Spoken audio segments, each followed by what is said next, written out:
Hey, welcome back. We're building a RANS S21 outbound plane. In the next series of videos, I'll be working on the engine and installing engine accessories. And this is a real good time to remind you that these are not instructional videos.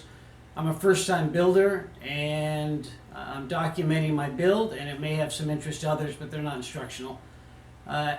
In doing the engine installation, I did some auto mechanics in high school and college. I think I replaced a Volkswagen engine, and then late in the 70s I remember doing an Opel Manta. We replaced the engine in Opel Manta. What a great little car that was. But unpacking this and taking a look at what we have to do here, this is not an Opel Manta engine. So what's not shown in these videos is the amount of time that I'm researching and studying and watching. As I've mentioned previously, the manual at this point gets very skinny, and you just get some diagrams, not much text, maybe some instruction manuals from some of the manufacturers of the accessories, but there's not a step-by-step, and there's a lot of questions. So I'm going slow and documenting or doing what I can. I want to make sure I get it right. In this video, I'm going to install the exhaust, heat exchanger, and a couple of hoses, and I think that's it. So with that, let's jump in and work on the exhaust. The next thing I'm going to do is install the exhaust system. It is shipped in a large box, which I've unpacked, and you get this bag of parts, installation instructions, and some exhaust pipes. There's a separate parts page which seems to duplicate this, and then there's crossover exhaust assembly instructions in the text manual which appears to duplicate this. So the first thing I notice is it talks about do not install the expansion joints without a nickel-based anti-seize, and then it says we install a small amount of anti-seize on the inside of both female slip. So it's hard to understand whether I need to add more or whether it's already installed. It says caution, don't do it, but then they say we already did it. So I'm going to have to get clarity on that. Okay, my next amount of digging and a little bit of confusion is they talk about here the exhaust gaskets and install hardware is supplied by the supplied with the engine. I had three boxes with the engine, and there's one in here for the fuel injector servo, I guess. And in this box with the nice servo was this tiny little bag marked Lightspeed Engineering, and it looks like these copper gaskets are what's gonna go on here. So this looks like the little bag for the hardware. Again, I was kind of searching and searching through the boxes looking for something else, but that's apparently how it gets shipped. Okay, I'm confused again. Boy, this is par for the course. Clearly they say the gaskets and the hardware are supplied with the engine. I did determine in this small bag are the 4 copper gaskets. But then as far as nuts, I've got 4. Gotta have 8, I'm assuming. And this just shows 3 items kind of stacked on top. I'm assuming 2 washers and a nut, okay, per connection. That means I should have 8. Clearly not here. If I come over to the RANS supplied bag, there are 8 nuts in here with it looks like 2 different types of washers. This looks like it could be the exhaust, but okay, I think I figured it out and what I'm going to move forward with. If I look at this parts list that came with the RANS exhaust system, down here they've got the section called the ball joint hardware kit, and I come over to this last bag and it says ball joint hardware kit. So I'm going to assume this is that. Then they come down here and they go Lycoming stud nuts, flat washers, and star washers. So these Lycoming stud nuts tell me they're engine nuts, and that's got to be this bag here. There's 8 of each. So these, I guess, will come in later for something else. It's not labeled, so I don't know what they are, but I assume they'll come in later. And I'm going to assume that these 8 in the bag that RANS sent is not the install hardware that they say is shipped with the engine, but is actually shipped with the exhaust system from RANS. So with that, I'm going to move forward. As I read down the instructions here, they do have a note, gaskets can be installed either way, no top or bottom, which is nice to know.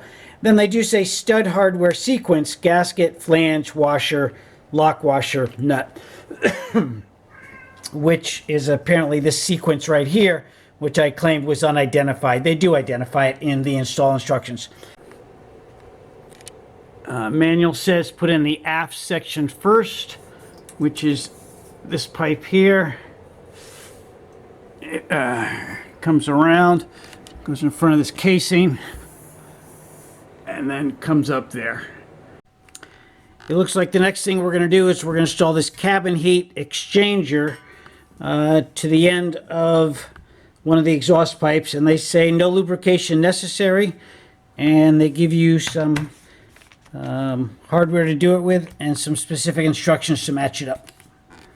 Okay, the idea with this joint is there's no lube, and you tighten these nuts down until the distance, where am I going? The distance here is 0.45 inches or 11.4 centimeters, and you get, I don't know if that's coming in clear or not, but you get those in, and a lot of times you have to use 2 washers under here, otherwise it won't go far enough to get to that compression. So I've used 2 all the way around, and I think that one was 1, and then you just tighten them down, and then there's a cotter pin that goes in here. I got 2 updates from RANS today. The first one is on this exhaust system with the nickel-based anti-seize. In the RANS text manual, it has, we install a small amount of anti-seize on the inside of both female slip joints before shipping. So I made the assumption that they wouldn't install a small amount, too small to be adequate, that they installed the proper amount, because why install it if you're not going to put the proper amount in? So I went ahead and attached all my exhaust system. It even started with the heat exchanger, and I did receive a response, and it said they do not install any anti-seize. So I need to take this all apart, and the anti-seize goes in these male and goes into the female parts of these 2 pipes. Not that big a deal. I can remove it. The second one is on these oil cooler hoses. They suggest or they provide a straight fitting coming out of this oil cooler. I got this one to fit pretty tightly, but it goes on. But this one is just not going to fit on here unless I change this to a 45. Tony had indicated from RANS that they do get it to fit, and the only way I can think about it is this 45 that comes out of the engine provided by Titan. If I were to reset that and point it straight out this way, I might get enough to stretch this around and get it to attach. I'm just going to put a 45 in here. That's what some other builders have done. That'll line it up pretty much perfectly, and it'll prevent me from having to reset that one back in there, which is kind of tight to get at. I decided I needed to secure some of these hoses. This went in with a 45-degree angle. I actually cut a little bit. I trimmed a little bit because I didn't want any rub with this hose on this outlet. And then I cushion clamped it here, and I added another cushion clamp under here. This is for the charging jack, the optional charging jack. So I put a cushion clamp there. I put another cushion clamp someplace. But either way, I just added some cushion clamps to make sure these hoses were all kind of secure and tucked away. The next thing I did on the other side is I put this straight fitting into the gascolator, and now it's supposed to go up underneath to the mechanical fuel pump, which I got to find and attach the other end to. So we'll get that attached. Okay, the other half, or the other end of this gascolator hose goes to a fitting on the right side of the manual fuel pump. this fitting is pointing in the wrong direction to receive this. So in watching Tony's S21 project video, what he said is if you loosen this nut, you can actually rotate this fitting down and then tighten the nut back up, and then your gasculator hose should go right onto it. The gasculator hose, I think my finger's pointing to it. Can't really see it through the lens. The gasculator valve did turn around very easily, and the gasculator hose went on very easily. So on to the next. After you get the muffler and the heat exchangers attached to these ball joints, then there is a attachment support kit that comes with the RANS material, and this attaches and supports the mufflers. The manual has installed tailpipe support kit per the parts manual. And you come over to the parts manual, and they really just give you some diagrams. They say bolt using a left-hand aft outer oil sump to block bolt on engine. And then this goes engine mount inner tab. So a couple things have got me a little confused. I did look at some videos, and apparently it's, well, let's see if I get my hand out of there. Apparently it's this bolt here that you're using, or this one, the outer bolt from the oil sump. So without any other instructions, I just had to watch. I'm assuming this is my oil sump here. That's where all the oil's sitting, so it'd be a sump. So it'd be an outer bolt, so I guess it's this one. And then they do give me an engine mount here, but when I put those support bars across, they're too short to fit two of them with that hose in the middle with the clamps. So I'm assuming I've got to trim these, because when I put two of them together inside a hose, I've got, even if I touch them, you know, I've got I don't know, 8, 9, 10 inches there, and that distance from that tab to the muffler was maybe 4 or 5 inches. So I've got to cut these pretty short, but it doesn't say anything about modifying. A lot of times they put an asterisk and they say modify. The way I decided to set these support brackets, there's not a lot of instruction. I just followed some other YouTube videos. I decided to use this end bolt on the oil sump. These were all 1/4 inch bolts, so you've got to drill out this anyways. There is no 3/8 bolt over here, so I drilled out to the 1/4. Then you got to spend some time positioning your pipes. Because they're on these universal joints, you can kind of swing them up and down and twist them. So, and one pipe is definitely longer than the other just because of the way the cylinders are set and the pipes come off. I've seen some people have trimmed the pipes so they'd be the same length, but I did some measuring between, I've got the trike engine mount on it, so I've got this extra piece down here.